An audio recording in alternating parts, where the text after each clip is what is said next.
quickly here, honey. As I come to Psalm 2, I am looking at how Christ is seen in the Old Testament through New Testament imagery and application as the final fulfillment. Psalm 2, I believe, is a typical messianic psalm looking at the coronation day of a king, but having its ultimate application in the coronation of Jesus Christ via the resurrection. So as we look at Psalm 2 in its New Testament application, we see the nations raging against the Lord and against his anointed, looking at an Israeli king at that point and his reign, possibly David.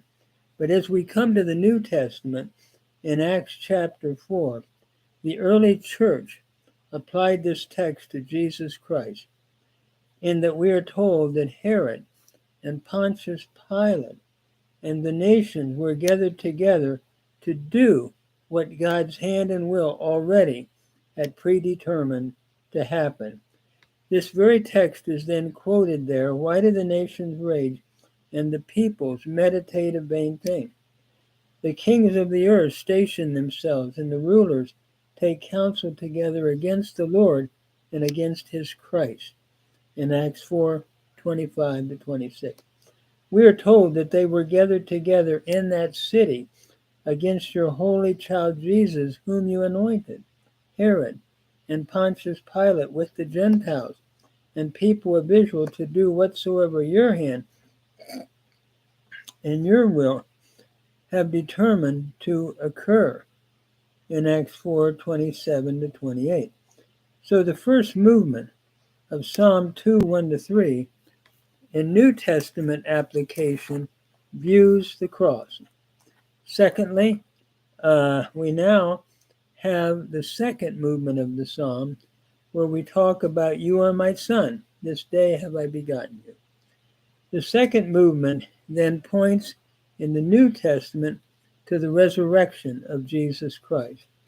The king says, today I have begotten you, quoting what God had said, Beniata, you are my son, Ani hayom yeliticha, I today have begotten you.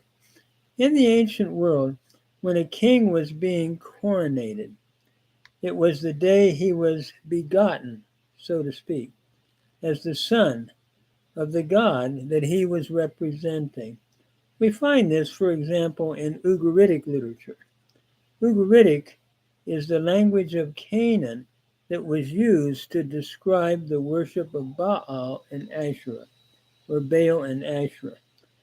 In one of those texts, there is a coronation day of a king using this kind of languages, or where this kind of language is used. It is significant that in the New Testament, in Acts chapter 13, Paul applies this text to Jesus Christ when he says that it was in the resurrection that the text was ultimately fulfilled. Paul applies this text then to the resurrection. For example, we see this in Acts 13:33. Paul says, God has fulfilled this to their children by raising Jesus, as it is written in the second psalm, you are my son. This day have I begotten you. So Paul goes on then to describe in Acts 13 the resurrection by saying that David was not raised, but Jesus was, according to Psalm 16 and Psalm 2, who was later, because of that, to become heir of all things. We see a reference to this same thought in the Son of Hebrews chapter 1, where the writer of Hebrews says God has spoken in the Son, being Jesus, whom he has made heir of all things, in Hebrews 1:2.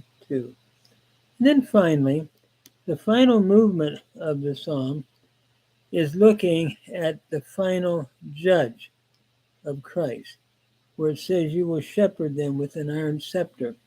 In the New Testament, Jesus Christ is the Son who fulfills Psalm 2. In final fulfillment, and further, someday, he is coming back as King of Kings and Lord of Lords, Melech Melechim and Adon Adonai. In Psalm 19:15, Psalm 2:9, in Revelation 19:15, Psalm 2:9 is applied to Jesus Christ at his coming, in which it reads, "He will shepherd the nations with an iron scepter," looking at his ultimate reign as King of Kings and Lord of Lords, bringing final judgment to this world as the eternal King.